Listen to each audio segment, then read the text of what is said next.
అందరికీ నమస్కారం. సూర్య మీడియాకి స్వాగతం. జిఎంఆర్ టాక్ షోకి స్వాగతం. నేను మీ మహేందర్. ప్రస్తుతం మనతో పాటు ప్రముఖ ఆయుర్వేదిక వైద్యులు 5వ తరం డాక్టర్ గుమ్మడివెల్లి శ్రీనివాస్ గారు ఉన్నారు. సార్ నమస్కారం. సార్ నమస్కారం సార్, ఎలా ఉన్నారు? హరే కృష్ణ. బాగున్నాండి. పోయినసారి మనం చేసిన వీడియోలు చాలా వైరల్ అయిపోయాయి సార్. దాదాపు 20 లక్షలు 30 లక్షల మంది చూడడం, తర్వాత షేర్లు కూడా ల్యాక్స్లో ఉన్నాయి సార్. అంటే పాల గురించి కానీ, లేదంటే కడ్రాయర్ గురించి కానీ కొన్ని దాన్ని మీమ్స్ కూడా చేసి చాలామంది ఫన్ జనరేట్ చేసుకున్నారు. వాస్తవాన్ని కూడా కొంతమంది ఫన్ జనరేట్ చేసుకున్నారు సార్. ఎలా అనిపించింది? చూసారా సార్ ఏమన్నా మీకు ఫన్? చూపించారు మా పిల్లలు చూపించారు. సార్ ముఖ్యంగా ఇప్పుడు టాపిక్లోకి వెళ్దాం సార్. ముఖ్యంగా ప్రజెంట్ బాగా ట్రెండ్ ఏంటంటే హార్ట్ స్టంట్లు బాగా పడుతున్నాయి సార్. అంటే ప్రజెంట్లో హార్ట్ సర్జరీస్ కానీ, లేదా హార్ట్ అటాక్లు కానీ, చిన్న వయసు అంటే ఇంతకుముందు హార్ట్ అటాక్ అంటే దాదాపు 40+ కానీ 50+ కానీ పెద్దవాళ్ళకు ఊరుంటే ఒక ఊర్లో ఎవరికి ఒకరికి వచ్చేదాకా ఉండేది సార్. ఇప్పుడు చిన్న ఏజ్ అంటే మా ఏజ్ వాళ్ళకు కూడా హార్ట్ అటాకులు రావడం అనేది వస్తూ ఉంది సార్. ఒకటి దీనికి మళ్ళీ కోవిడ్ది సంబంధం లింక్ పెడుతున్నారు సార్ కొంతవరకు. అది ఎంతవరకు నిజం సార్? యాక్చువల్గా కోవిడ్ లింక్ అంటే ఒకటి వచ్చి కోవిడ్ వల్ల హార్ట్కి సంబంధించిన మజిల్స్ డ్యామేజ్ కావడం జరిగింది. సార్. రెండోది హార్ట్కు ఏం జరుగుతుందంటే నిరంతరం విద్యుత్ ప్రసారం జరుగుతుంది అనమాట. హార్ట్కు నిరంతరం విద్యుత్ ప్రసారం కంటిన్యూస్గా జరగడం వల్ల దానికి సంకోచ వ్యాకోచాలు జరుగుతాయి. అంటే సార్ అంటే హార్ట్ మజిల్ ఎప్పటికీ కంట్రాక్షన్స్ అండ్ రిట్రాక్షన్స్ జరుగుతాయి అన్నమాట. అంటే సంకోచము వ్యాకోచము. ఈ యొక్క కరెంట్ గనక పర్ఫెక్ట్గా జరగకపోతే హార్ట్ కంట్రాక్షన్ సరిగా జరగదు. అయితే ఈ విషయంలో కోవిడ్ దెబ్బతీసింది అనమాట ఆ యొక్క సెల్స్ను. రెండోది మీకు తెలుసు, వ్యాక్సిన్ మీద కూడా చాలా అభియోగాలు ఉన్నాయి. అవి ఎంతవరకు ప్రూఫ్ అనేది తెలియదు. ఎందుకంటే ఇప్పుడు వచ్చినటువంటి వ్యాక్సిన్స్ AI జనరేటెడ్ వ్యాక్సిన్స్ అంటారు వీటిని. అంటే రెప్లికేషన్ చేయడం, స్టడీ చేయడం అనేది ఆర్టిఫిషియల్ ఇంటెలిజెన్స్ను తీసుకొని చేశారనమాట. అందు గురించి ఫాస్ట్గా ఆ యొక్క వ్యాక్సిన్స్ను ఇవ్వడం జరిగింది. అయితే దాని మీద రీసెర్చ్ ఒకప్పుడేమో 8 సంవత్సరాల దాకా ఉండేది. ఇప్పుడు అంత టైం ఇవ్వలే కదా. అందు గురించి కూడా ఒక డౌట్స్ ఉన్నాయి. అంటే ఫాస్ట్గా రావడం వల్ల హార్ట్ మీద ఎఫెక్ట్ అవ్వచ్చు అనేది అది ఛాన్సెస్ ఉన్నాయి. అది కూడా ఆలోచించాల్సిన విషయమే. ఇంకొకటి ఏంటంటే హార్ట్ ప్రాబ్లమ్స్ ఎందుకు వస్తున్నాయి అంటే మేజర్ థింగ్ 100కి 99% మంది ఇండియన్స్ వర్కౌట్స్ చేయట్లా. అంటే తను ఉదయం లేచిన దగ్గర నుంచి సాయంత్రం వరకు ఎక్సర్సైజ్ కానీ శారీరకంగా తను కదలట్లేడు అనమాట.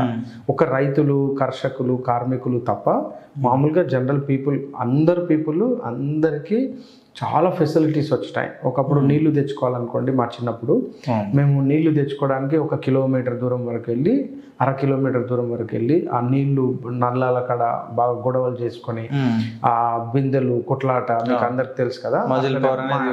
మా వాడకట్ట అంతా కలిపి ఒకటే నల్లా ఉండేది. మొత్తం వాడకట్ట అంతా అక్కడే పంచాయతీ, మొత్తం పార్లమెంట్ ఉంటుంది అక్కడ. సో ఆ పార్లమెంట్ లో స్పీకర్ కూడా ఉంటారు, అన్ని ఉంటాయి, సేమ్ పార్టీలు ఉంటాయి, చిన్న చితక పార్టీలు కొట్టుకోవడం. మా బిందెలన్నీ సొట్టలు పోయి ఉండేది. సో ఆ నీళ్లకు మేము ఎర్లీ మార్నింగ్ 3 o'clock వెళ్ళి మా చెప్పు కానీ, మా డబ్బా కానీ, లోట కానీ వేసి వచ్చేది. అయితే ఆ తర్వాత కూడా ఎవడో వచ్చి మా లోటను వెనకకు జరిగేది. సో ఇదే గొడవలు అయ్యేది. మేము మా జీవితం మొత్తం నీళ్లు సంపాదించడంలోనే సరిపోయేది మాకు రోజంతా. ఇప్పుడు మీరు అబ్జర్వ్ చేయండి, నీళ్లు బాటిల్ 15 రూపాయలు 20 రూపాయలు పెడితే బొమ్మలు వస్తుంది. సో అక్కడ మాకు ఇక్కడికి ఒక జనరేషన్కి వచ్చేసరికి ఎంటైర్ జీవన శైలి మార్పు వచ్చేసింది. అట్లా ప్రతి విషయంలో సుఖం ఎక్కువైపోయింది ప్రజలకు. దాంతో యాక్టివిటీ తగ్గిపోయింది. ఎప్పుడైతే యాక్టివిటీ తగ్గిపోయిందో క్రమక్రమంగా హార్ట్ సంబంధించిన ఇష్యూస్ రావడం. అన్నిటికంటే ఇంకా మేజర్ ప్రాబ్లం ఏంటంటే మన ఇండియాలో పామోలిన్ లేదండి. Palmolein very dangerous for health. అంటే హార్ట్కి సంబంధించిన మెయిన్ ప్రాబ్లం క్రియేట్ చేసేది పామోలిన్. మరి గవర్నమెంట్ ఎందుకు ఎంకరేజ్ చేస్తున్నారు? ఇప్పుడు పామోలిన్ తోటలో మీరు తెలంగాణలో చూసుకుంటే చాలా ఏరియాలలో పామోలిన్ సపరేట్ పంటలు వేసి పండిస్తున్నారు సార్. అవునండి. యాక్చువల్గా గవర్నమెంట్ ఎప్పుడు కూడా ఒక పాలసీ మేకర్స్ ఏం చెప్తే అది చేస్తుంది అండి. గవర్నమెంట్కి ఏం తెలియదు ఎప్పుడు కూడా. ఈ పాలసీ మేకర్స్ ఎట్లా ఉంటారంటే మీరు చూడండి, రోడ్ల మీద కొన్ని చెట్లు పెట్టారు. ఆ చెట్లన్నీ ఇప్పుడు మంచి కాదు, పనికిరాదు అంటున్నారు. అంటే ప్రజాధనం వృధా అయింది కదా. సో ఫస్ట్ చేశారు, ఇప్పుడు పీకేస్తున్నారు. అట్లా ఎప్పుడు కూడా గవర్నమెంట్ ఏం చేస్తుంది అంటే వేరే గవర్నమెంట్ చేసిన దాన్ని ఈ గవర్నమెంట్ చేయకుండా కొత్తగా చేస్తుంది. ఈ కొత్తగా చేసిన దాని మీద ఎటువంటి రీసెర్చ్ ఉండదు, కానీ ఫైనల్గా ఏమవుతుంది అంటే మళ్ళీ నాలుగు ఖర్చుకొని మళ్ళీ వెనక్కి వస్తుంది. సో ఈ గవర్నమెంట్ ఎప్పటికీ ఇలాగే చేస్తుంది. ఇప్పుడు కూడా పామోలిన్ ఎందుకు పెంచుతుంది అంటే వాళ్ళకు పామోలిన్కు అంటే ఎక్కువగా లేబర్ అవసరం ఉండదండి, అసలు లేబర్ అవసరం ఉండదు. జస్ట్ ఒకసారి ప్లాంటేషన్ చేసి డ్రిప్ వేస్తే అవి ఎడారి మొక్క, యాక్చువల్గా సతత హరిత వృక్షము అంటారు దాన్ని. సతత హరిత వృక్షం అంటే అది ఎప్పటికీ గ్రీన్ గా ఉంటది. మీరు చూడండి మలేషియా పటం చూడండి, వరల్డ్ లో మొత్తం టాప్ మోస్ట్ చిక్కగా గ్రీన్ ఉన్నటువంటి ప్లేస్ మలేషియా అండి. సో నేను ఈ మధ్యలో మలేషియాకి వెళ్ళా, మొత్తము పామోలిన్ చెట్లే గ్రీన్ గా ఉంటది. కానీ నిజంగా చెప్పాలంటే సముద్రం తలాపున పెట్టుకొని నీళ్ళకి ఏడ్చినట్టు ఉంటది వాళ్ళ పరిస్థితి. మొత్తం పామోలినే. టమాటాలు పండాయి అక్కడ, టమాటాలు, బెండకాయలు, బీరకాయలు అన్ని చైనా నుంచి ఇంపోర్ట్ చేసుకుంటారు మలేషియా వాళ్ళు. సో గవర్నమెంట్ కూడా మన ఇండియాని అలాగే చేయబోతుంది అన్నట్టు. ఎందుకంటే ఇక్కడ ఉన్న వాళ్ళందరూ టమాటాలు, కూరగాయలు పండించుకోవద్దు రానున్న రోజులలో. ఏంటంటే ఇక పామోలిన్ పెట్టుకోవాలి, పామోలిన్ తోటి అమ్ముకొని బతకాలి. ఇక టమాటాలు, కూరగాయలేమో మనము ఇక చైనా నుంచి ఇంపోర్ట్ చేసుకోవాలి. ఇక అదే గవర్నమెంట్ పాలసీ. మీకు తెలుసు సార్. అంటే హార్ట్ సంబంధించిన వ్యాధులలో ముఖ్యంగా హార్ట్ స్టంట్ అనేది బాగా జరుగుతుంది కదా సార్. అంటే ఈ పదాలు కొన్ని బాగా వినపడతా ఉన్నాయి. హార్ట్ స్టంట్ వేశారు, నాకు స్టంట్ వేశారని రాజకీయ నాయకులు వెళ్ళి ముఖ్యంగా పరామర్శించడం, హార్ట్ స్టంట్ పడిందని, హార్ట్ సర్జరీ జరిగింది. అది పాత రోజులు అండి, అవన్నీ ఇంకో 10 ఏళ్ల కిందనే జరిగినాయి. ఇప్పుడు హార్ట్ ప్రాబ్లమ్స్ రావడానికి ప్రధాన కారణం ఒకటేమో అలసత్వం, ఎక్సర్సైజ్ చేసుకోకపోవడం, డైటరీ హ్యాబిట్స్ అంటే ఎక్కువగా అంటే సంతృప్త కొవ్వులు అంటారు, అంటే సాచురేటెడ్ ఫ్యాట్స్, అది ఎక్కువగా పామిటిక్ యాసిడ్ అంటారు.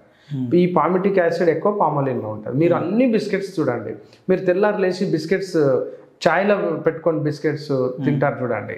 చాలా మంది పాలల్లో, చాయ్లలో బిస్కెట్స్ తింటారు. అది ఉస్మానియా బిస్కెట్ కావచ్చు, లేకపోతే ఇంకా చాలా రకాల బిస్కెట్స్ ఉన్నాయి కదా, ఆ బిస్కెట్స్ తింటారు కదా. ప్రతి బిస్కెట్ లో ఉండేది మైదా అండ్ పామోలిన్.